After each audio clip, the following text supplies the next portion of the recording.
Part 1. The arrival. Captain Deho stared at the readings on his screen and felt his blood turn cold. The numbers made no sense. Space itself was tearing open just beyond the colony world of New Busan, and whatever was coming through was massive. He had been a ship captain for 12 years, patrolling the edges of human space, and he had never seen anything like this. "All hands to battle stations," he ordered, his voice steady despite the fear crawling up his spine. The crew of the Indomitable moved quickly. They were good people, trained and ready. But Deho knew that training might not matter today. The tears in space grew wider. Then the ships came through. One after another, they emerged from the darkness between stars. Huge vessels, each one 10 times larger than any human ship. Their hulls were black and red, covered in symbols that seemed to glow with their own light. Deho counted 50 ships, then 100. Then he stopped counting because his hands were shaking. "Sir, we're receiving a transmission," said Lieutenant Minseo, the communications officer. Her face had gone pale. "It's broadcasting on every frequency. Every device in the system is picking it up." "Put it on screen," Deho said. The view screen changed. A creature appeared, tall and covered in dark armor that seemed to be part of its body. Its face was narrow with 4 eyes that burned like red coals. When it spoke, the words came through in perfect human language, though the voice was cold and harsh. "I am Grand Admiral Vexthor of the Thalric Empire. For 12,000 years we have ruled the stars. 200 civilizations have bowed before us or been destroyed. Now we come to you, humans of Earth. You have 1 rotation of your planet to surrender completely. Give us control of your worlds, your ships, your people. Serve the Empire, and you will live as slaves. Refuse, and we will turn your worlds to ash and dust. This is your only warning. Choose wisely." The screen went dark. Deho sat in his captain's chair, his mind racing. One day. They had 1 day to decide the fate of humanity. On Earth, in the Great Council Chamber in Geneva, President Hana watched the same message with the other leaders of humanity. The room erupted in shouting. Some wanted to surrender immediately. Others called for war. Most simply sat in shock, unable to process what they had just seen. Defense Minister Tajan stood and raised his hand for silence. He was an old soldier, his hair gray and his face marked with scars from wars long past. When he spoke, people listened. "We need to look at this clearly," he said. "Our entire fleet has 400 ships. They just brought 300 through in their first wave, and each of their ships is larger and likely more powerful than ours. If we fight them in open space, we will lose." "Then we surrender?" someone shouted from the back. "I didn't say that," Tajan replied calmly. He gestured to a man sitting near the wall. "Colonel Minho, please share what your intelligence division has learned." Minho stood. He was younger than Tajan but had the same sharp eyes. He had spent years studying every scrap of information humanity had gathered about alien civilizations. "We've been monitoring alien communications for decades," Minho began. "We've heard stories about the Thalric Empire. Every species they conquered had better technology than us.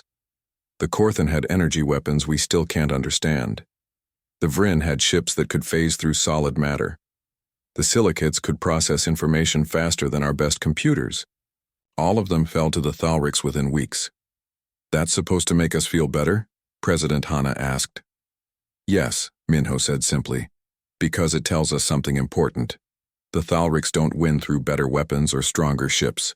They win through fear and by following the same pattern every time. They show up, make threats, destroy one target to prove they're serious, and everyone surrenders. They've done it 200 times. It works because every species tries to fight them the same way, using traditional military tactics, and the Thalrics have optimized their forces for exactly that kind of fight." The room fell silent as people absorbed this information. "What are you suggesting?" President Hana asked quietly. "That we don't fight them the way they expect," Minho said. "That we make them afraid for once." Back in space, Captain Deho received new orders from Earth Command. He read them twice to make sure he understood. Then he smiled, and it was not a pleasant smile. He opened a communication channel directly to the Thalric fleet. He knew they would be listening, expecting Earth's surrender. "This is Captain Deho of the Earth Defense Force ship Indomitable. he said clearly. "I'm speaking for humanity when I say this. We received your message. We understand your threats, and here is our answer. We do not kneel. We will not surrender. If you want our worlds, you will have to take them, and we will make you bleed for every meter of space, every rock, every drop of water. Come and try to take what is ours. We're waiting." He closed the channel. Around him, his crew stared in shock and then began to cheer. They knew this meant war. They knew most of them would probably die. But Deho had given voice to something deep in the human spirit, something that refused to bow even when logic said it should. On the Thalric flagship, Grand Admiral Vexthor listened to the human's message. At first, he felt only amusement, then confusion.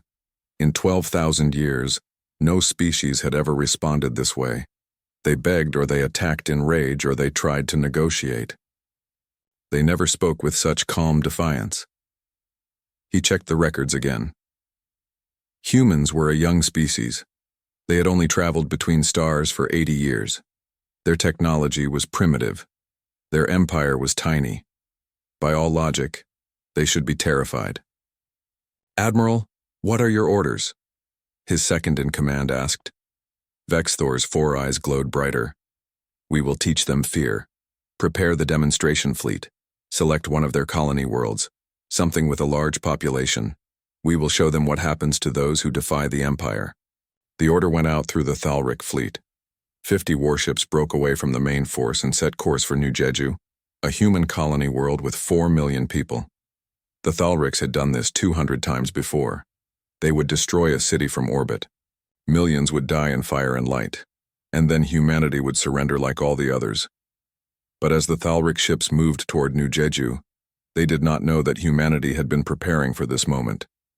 They did not know that humans studied their enemies before fighting them. They did not know that Colonel Minho had predicted exactly what the Thalrics would do. And they did not know that Commander Jiwoo, who led the defense forces at New Jeju, was waiting for them with a plan that had never been tried before in galactic history.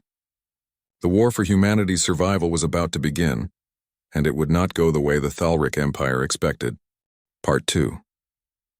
The demonstration commander Jiwoo stood in the command center deep beneath New Jeju's capital city and watched the Thalric ships approach. 50 massive warships, enough firepower to crack a planet in half. Her defense fleet had only 23 ships, and they were already in position, waiting in orbit. "Status of the evacuation?" she asked calmly.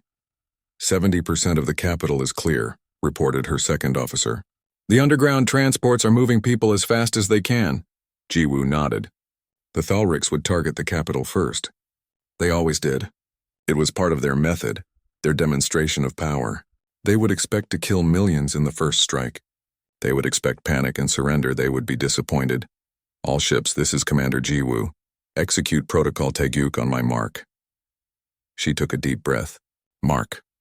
In orbit above New Jeju, 23 human ships suddenly burst into action, but they didn't form defensive lines or try to create a blockade. Instead, they flew straight at the Thalric fleet in what looked like suicide runs. On the Thalric flagship, Commander Zalmoth watched the human ships approach and felt contempt. "Foolish primitives. They think courage will overcome our superior weapons. Target the lead ships. Show them the price of defiance." The Thalric weapons fired. Beams of red energy cut through space and struck the human ships. 3 vessels exploded immediately, torn apart by weapons far more powerful than anything humanity had created. But then something strange happened. The debris from the destroyed ships didn't just scatter randomly. The human captains had calculated their approach vectors perfectly. The wreckage slammed into the Thalric formation, forcing ships to break pattern to avoid collision, and in those brief moments of confusion, the remaining human ships fired everything they had. Missiles streaked through space. Railgun rounds, simple metal slugs accelerated to incredible speeds, punched through Thalric shields that were designed to stop energy weapons. 2 Thalric ships took heavy damage. One began to list, its engines failing. "Impossible," Zalmoth hissed. "How are they penetrating our shields?" What the Thalrics didn't know was that humanity had been studying alien technology for years. They had learned that most advanced civilizations relied on energy-based weapons and defenses. The Thalric shields could stop their own weapons easily. But simple kinetic weapons, primitive metal projectiles, passed through the shields like they weren't there. The human ships didn't try to win the battle. That was impossible. Instead, they harried the Thalric fleet, darting in and out, forcing the larger ships to constantly adjust their formation. 5 more human ships died, then 8, then 12, but each death was calculated, each sacrifice bought time. They're retreating toward the planet. One of Zalmoth's officers reported. Should we pursue? Of course, Zalmoth said. We'll destroy them in the atmosphere. Then we'll bombard the capital as planned. This was exactly what Commander Jiwoo wanted them to do. The remaining human ships dived into New Jeju's atmosphere, and the Thalric fleet followed. They had pursued retreating enemies into atmospheres hundreds of times before. It always ended the same way. But as the Thalric ships entered the upper atmosphere, New Jeju's surface lit up like a star-going nova.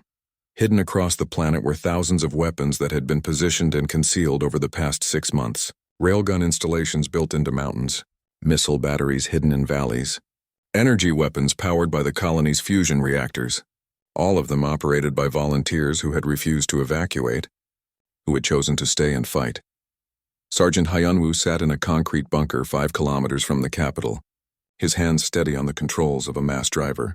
Around him, 3 dozen other soldiers sat at similar stations. They had trained for this moment for months, all units weapons-free. Commander Jiwoo's voice came through the speakers. Show them what happens when they come to our home. Hyunwoo pressed the firing button. The mass driver roared, launching a 2-ton metal slug at hypersonic speed. Across the planet, thousands of other weapons fired simultaneously. The sky filled with metal and fire and death. The Thalric ships had shields designed for space combat, where attacks came from predictable directions. But now they were being hit from below, from the sides, from every angle at once. Their shields flickered and failed. Railgun rounds punched through hulls. Missiles found weak points in their armor. Evasive maneuvers, Zalmoth screamed, but it was too late. 3 of his ships were already falling, burning as they dropped toward the surface. 2 more took critical damage. The humans were using the planet itself as a weapon, turning the atmosphere into a killing field. Retreat to orbit, Zalmoth ordered. The Thalric fleet pulled back, climbing desperately out of the atmosphere. They left 5 ships behind, burning wrecks that crashed into the ocean or empty land. The remaining human ships in orbit were waiting. As the damaged Thalric fleet emerged from the atmosphere, the humans attacked again. This time Captain Daeho had arrived with reinforcements, 10 more ships from nearby patrols. They hit the Thalrics from above while ground-based weapons continued to fire from below. When the Thalrics finally reached safe orbit and reorganized, they had lost 18 ships. 18 ships destroyed by a primitive species that should have been helpless. The demonstration of power had become a demonstration of humiliation. Zalmoth sent an emergency transmission to Grand Admiral Vexthor. The humans fought back. They had prepared defenses. We lost 18 ships and the capital city was already evacuated. They knew we were coming. In the Thalric flagship near New Busan, Vexthor felt something he had not experienced in centuries. Anger, yes, but also confusion. The humans had predicted their tactics. They had prepared for the demonstration. They had turned it into a trap. He checked the casualty reports again. In 12,000 years, the Thalric Empire had never lost 18 ships in a single engagement during a demonstration of power. They had fought great wars and taken losses, but never like this. Never against a species this young and weak. Recall all forces to the main fleet, Vexthor commanded. His voice was cold with rage. Prepare for full assault. I will lead this attack myself. We will not demonstrate anymore. We will simply destroy. Every human world will burn. Every ship will be turned to scrap. They will learn that defiance leads only to death. The message went out across all Thalric channels, and it was not encrypted. The Empire wanted everyone to hear. They wanted all the species they had conquered to know what happened to those who resisted. But the message had an effect they did not anticipate. Throughout the galaxy, on worlds enslaved by the Thalrics, people heard that humanity had fought back. They heard that the Thalrics had lost ships. For the first time in thousands of years, subject species began to whisper a dangerous word. Hope. On New Jeju, Commander Jiwoo walked through the command center as her people celebrated. They had won a battle. Just one battle, and it had cost them 18 ships and hundreds of lives. The Thalrics would come back with more force and eventually New Jeju would fall. But that wasn't the point. The point was that they had fought. The point was that the Thalric Empire had bled. The point was that humanity had shown the galaxy something it had not seen in 12,000 years. The Empire could be hurt. Sergeant Hyunwoo emerged from his bunker and looked up at the sky. He could see the fires where Thalric ships had fallen. He thought about the volunteers in other bunkers who hadn't survived, who had died when Thalric weapons found their positions. Was it worth it? Asked a young soldier beside him. Hyunwoo nodded slowly. Every species the Thalrics conquered surrendered after the demonstration. We didn't. That changes everything. Above them, in the darkness of space, the Thalric Empire gathered its strength for vengeance. But across the galaxy, others were watching and learning. The Empire had ruled through fear for 12,000 years.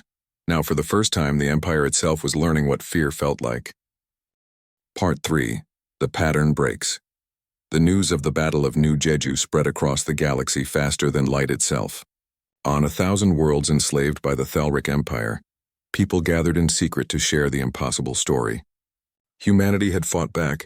The Thalrics had lost ships. For 12,000 years, the Empire had seemed invincible. Now there were cracks in that image. Dr. Soman sat in her office on Earth, surrounded by screens showing data from every Thalric engagement in recorded history. She was humanity's chief xenologist, and she had spent the last week studying the enemy. What she had found was both encouraging and terrifying. They're predictable, she told Defense Minister Taejin during their video call. Every battle they've fought follows the same pattern. They rely on overwhelming force, superior technology, and psychological dominance. They're like a hammer that has spent 12,000 years crushing nails. They're very good at it. But we're not nails, Taejin said. Exactly. They don't know how to adapt.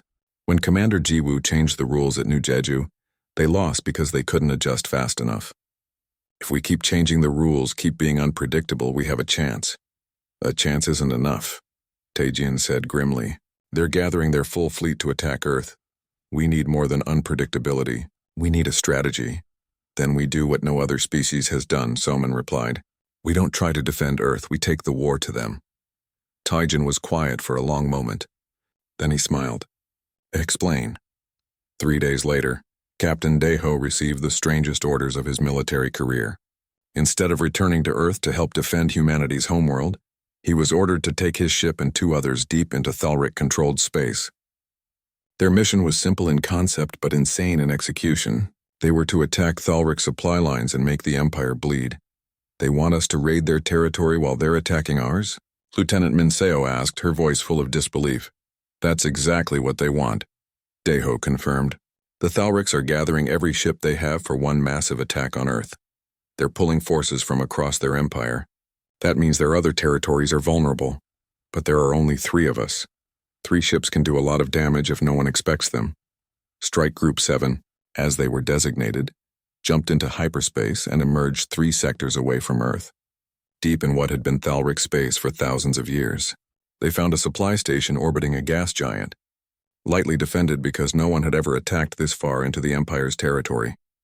Daeho's ship fired first, railgun rounds punching through the station's shields. The other 2 ships targeted the defense platforms. Within 20 minutes, the supply station was crippled, its precious fuel reserves venting into space. Then the human ships jumped away before reinforcements could arrive. They hit another target the next day. Then another. Supply depots, communications relays, fuel refineries, nothing big enough to change the war. But every target they destroyed was one less resource the Empire could use. And more importantly, they were creating fear and confusion. Lieutenant Youngsoo led a commando team on an even stranger mission. They infiltrated a Thalric logistics station by hiding in a captured cargo ship. While the Thalrics were distracted by reports of attacks from Captain Daeho's group, Youngsoo's team moved through the station, not destroying it but corrupting it. We're in their supply database, Youngsoo whispered into his communicator. Changing shipment destinations now. With a few keystrokes, spare parts meant for warships were rerouted to food processing centers. Medical supplies went to ammunition factories. Fuel shipments were sent to stations that had been destroyed weeks ago. The Thalrics wouldn't notice the errors for days, maybe weeks. By then, their logistics network would be chaos. On the Thalric homeworld, the High Council met in emergency session. They had received reports of attacks across 17 systems. Human ships appearing and disappearing like ghosts. Supply lines disrupted. Stations destroyed. This is impossible, Council Leader Thexval said. Humans have barely 400 ships total. Most of those should be defending Earth. How are they attacking our territory? They're not fighting the way they should, admitted Grand Admiral Vexthor through the communication link. Every species we've conquered tried to defend their homeworld with everything they had. Humans are sacrificing defense for offense. It's illogical, is it? Asked Counselor Nexril. We're pulling ships from every sector to attack Earth. We're leaving our empire vulnerable. Perhaps they're more clever than we thought. They're primitives, Vexthor said angrily. One good strike at Earth and they'll collapse. I need more ships. You already have most of our fleet, Thexval said. We cannot leave the rest of the empire completely undefended. This disagreement between the military and civilian leadership of the Thalric Empire was something that hadn't happened in centuries. The empire had always been united because victory had always been certain. Now for the first time, there was doubt. Back on Earth, Defense Minister Taijin watched the reports coming in from across the galaxy. Human strike groups were causing havoc, but the main Thalric fleet was still coming, and when it arrived, Earth would face the greatest battle in human history. How long until they reach Earth? President Hana asked. 4 days, Taijin replied. We've evacuated everyone we can from the major cities. Our fleet is as ready as it will ever be, and we've deployed every weapon, every trap, every surprise we can think of. Will it be enough? Taijin looked at the tactical display, showing the Thalric fleet of 180 ships approaching Earth.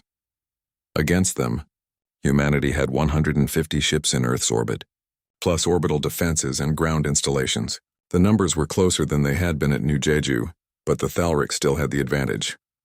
I don't know, he said honestly, but I know this. Every day we fight, every ship we destroy, every time we make them question their invincibility, we win a little. We're not trying to destroy them in one battle. We're trying to break them over time. And if they break us first, then at least we fought. At least we showed the galaxy that resistance is possible. That has value too. 4 days later, the Thalric fleet arrived at Earth. Grand Admiral Vexthor looked at the blue and green world below and felt only rage. This planet had cost him ships, reputation, and the certainty that had defined his entire life. He would make it pay. All ships prepare to fire planet cracker warheads, he commanded. We will not capture this world. We will destroy it completely. Let the galaxy see what happens to those who defy the Empire. On Earth, Major Yunji watched the Thalric fleet take position. She commanded the orbital defense network, thousands of weapons platforms and hidden attack ships. For 6 months, while the Thalrics had been gathering their forces, humanity had been preparing.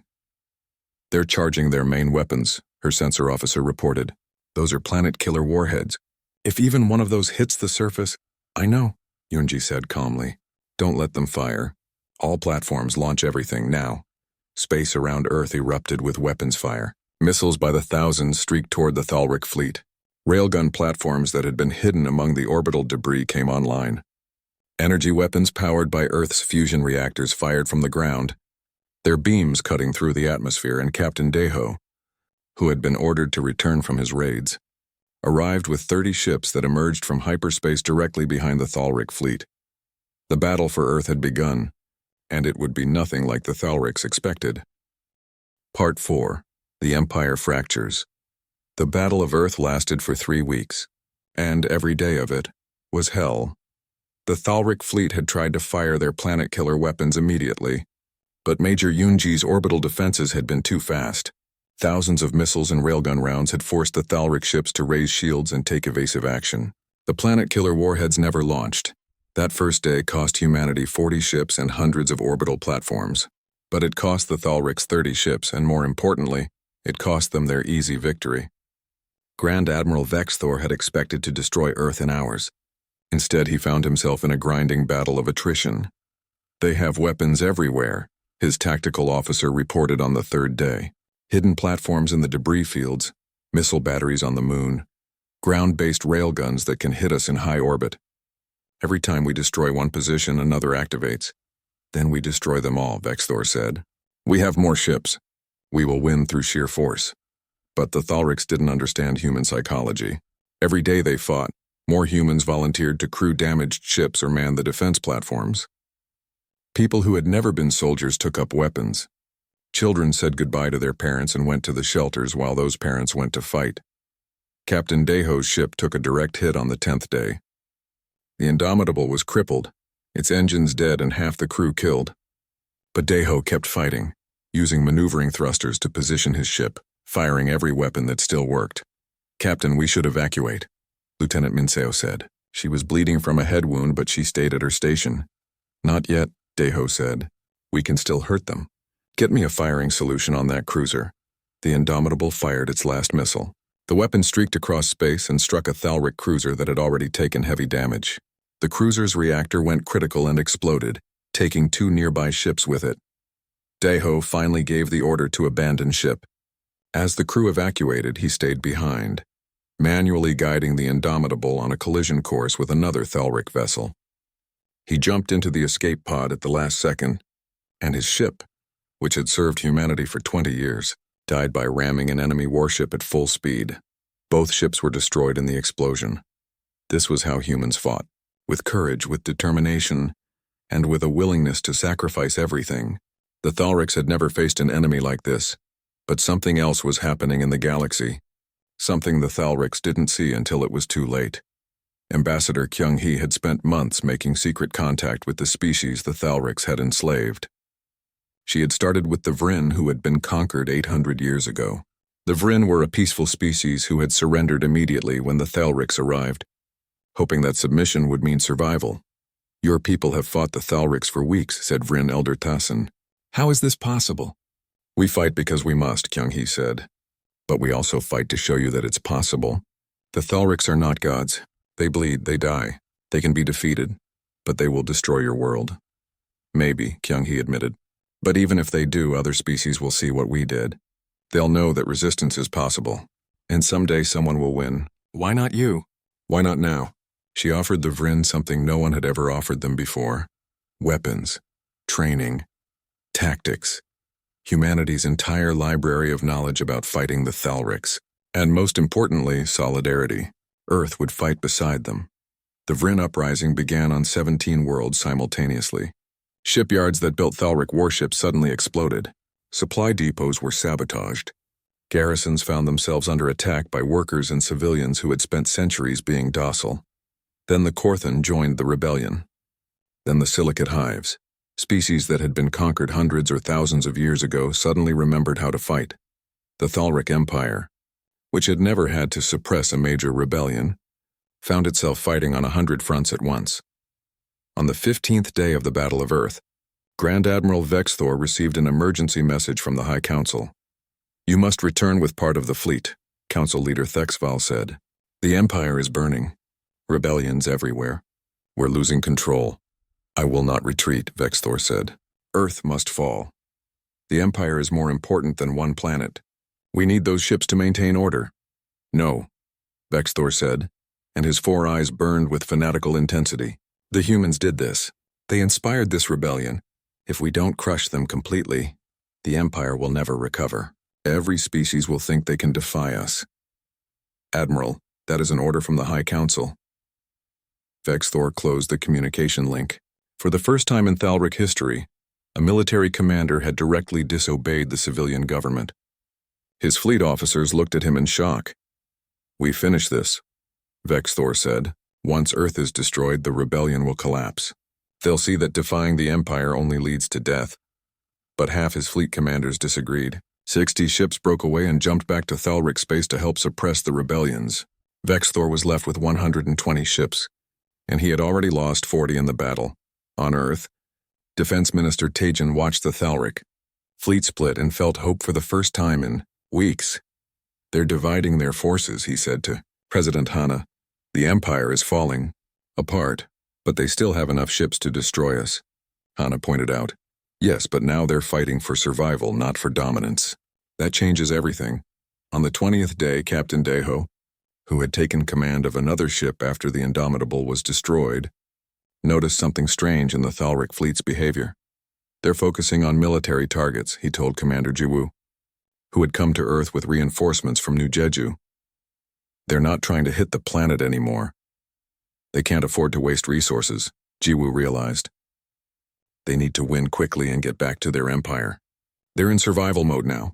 That gave Taejin an idea. If the Thalrics needed a quick victory, humanity would deny them one. Every human ship was ordered to adopt hit-and-run tactics. Don't engage in direct battles. Strike and retreat. Make every encounter costly and time-consuming. The Thalrics had trained for 12,000 years to win decisive battles. They didn't know how to fight an enemy that refused to be decisive. On the 21st day, something unprecedented happened. A Thalric ship badly damaged and surrounded by human vessels surrendered. The crew sent a message offering to give information in exchange for their lives. It was the first time in recorded history that Thalric warriors had surrendered. The information they provided was valuable.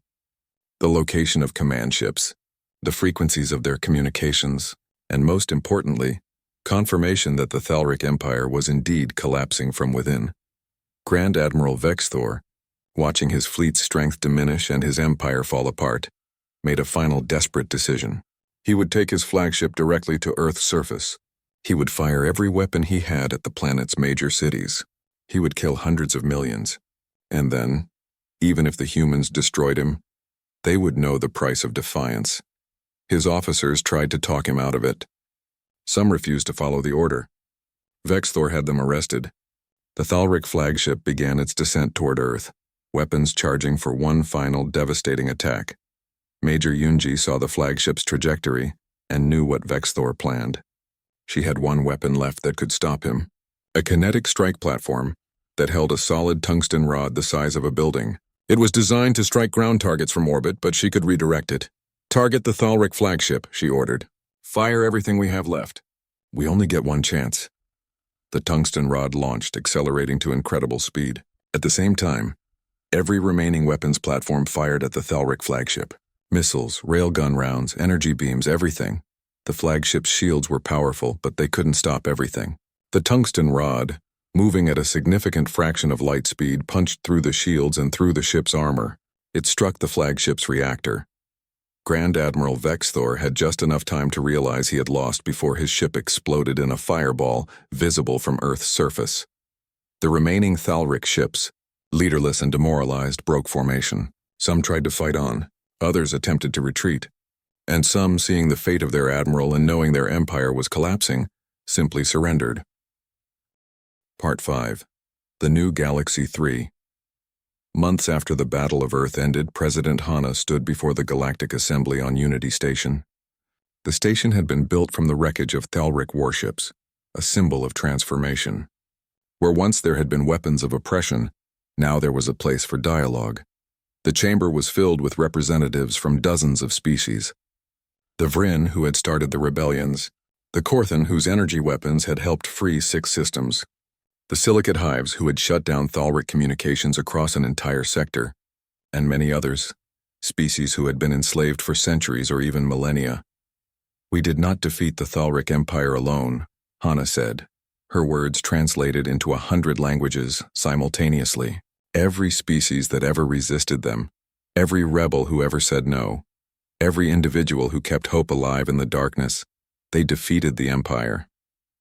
Humanity simply refused to fall at a moment when others were ready to rise. We were lucky. We were desperate. And we were too stubborn to accept the impossible. She paused, looking at the faces of beings from across the galaxy. Some were celebrating their freedom. Others were struggling with the chaos that came after Empire. Some worlds had fallen into civil war. Others thrived. Freedom, Hana had learned, was complicated. We offer our help to all who want it, she continued. Not as rulers, not as a new empire, but as friends. We share our technology, our knowledge, our experience. We ask nothing in return except that you remember what we all learned together. That no tyranny lasts forever. That courage matters. That freedom is always worth fighting for. The assembly erupted in discussion. Some species wanted Earth's help. Others were suspicious, worried that humanity would try to replace the Thalric Empire with their own. Most simply wanted to be left alone to rebuild. It would take years, maybe generations, for the galaxy to find stability after 12,000 years of Thalric rule. But at least now, every species had the chance to find their own path. After the assembly, Colonel Minho walked through the memorial halls of Unity Station. The walls were covered with names. 2.4 million humans had died in the war. Soldiers, civilians, volunteers who manned defense platforms, crew members who stayed at their posts even when their ships were dying. Each name represented a person, a life, a world of experiences and dreams cut short. Minho stopped at one section of the wall where the names of the indomitable crew were listed. He had never served with them, but he knew their story. He knew how Captain Deho had refused to surrender, how the ship had fought to its last moment. "Do you think they would be proud of what we've built?" asked a voice behind him. Minho turned to see Captain Deho himself, alive and promoted to admiral after his actions in the war. He walked with a slight limp now, an injury from when he had escaped his exploding ship. "I think they'd be amazed we survived," Minho said. "The odds were against us from the start." "The odds are always against someone," Deho replied. "But odds are just numbers. They don't account for will. They don't measure desperation or courage or stubbornness. The Thalrics thought they had calculated everything. They forgot that sentient beings don't follow calculations." Minho nodded. He had spent his career analyzing enemies, studying patterns, predicting behavior. The war had taught him that the most important factor in any conflict wasn't technology or numbers. It was the willingness to do whatever it took to win.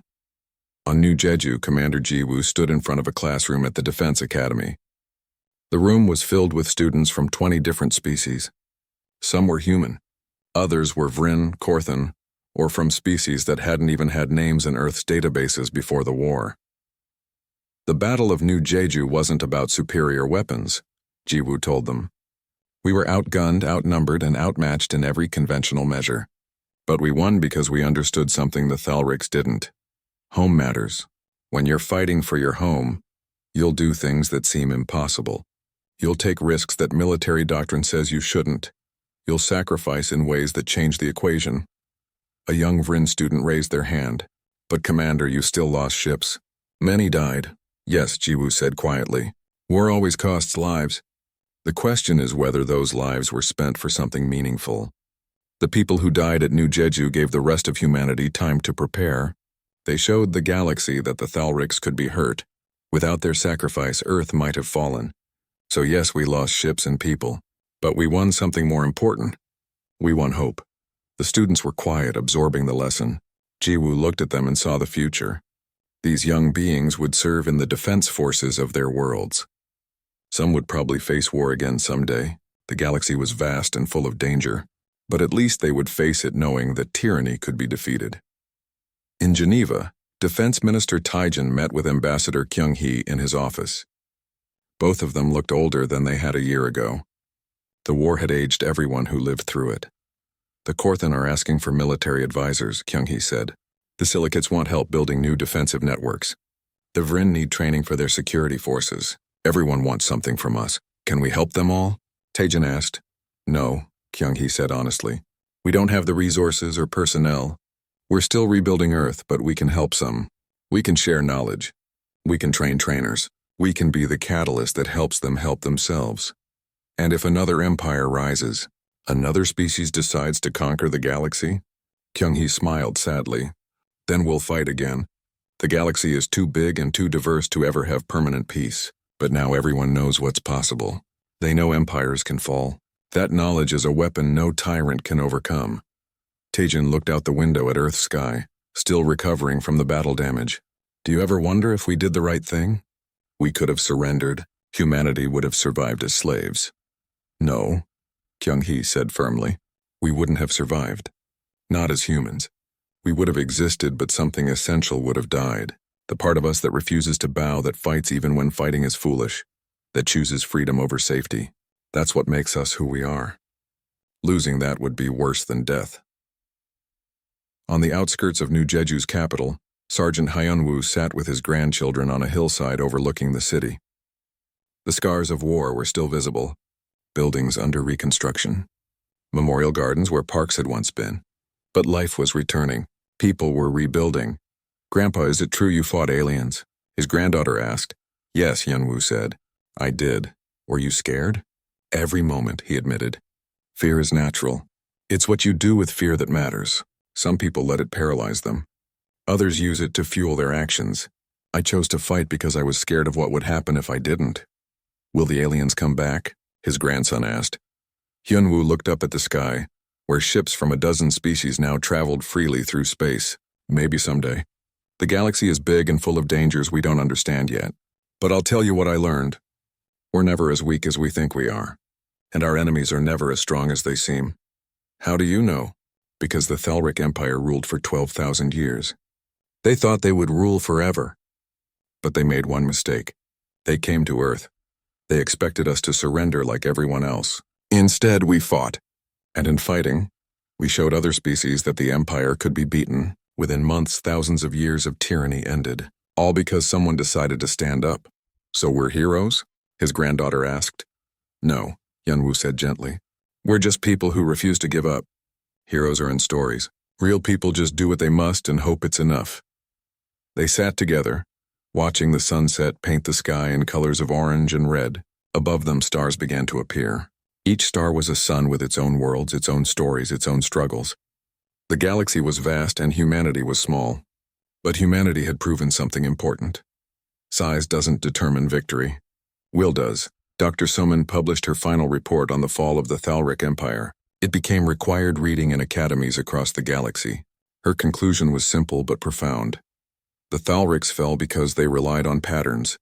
They had conquered for so long using the same methods that they couldn't adapt when someone changed the rules.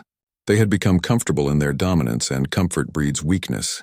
Every empire in history had eventually fallen, Soman wrote. Not because they were defeated by stronger enemies, but because they stopped evolving. The moment any civilization believes it has found the ultimate answer, it begins to die. Humanity survived because humans never stop questioning, never stop adapting, never stop looking for new solutions. It wasn't superior technology or greater numbers. It was the simple refusal to accept that any problem was unsolvable.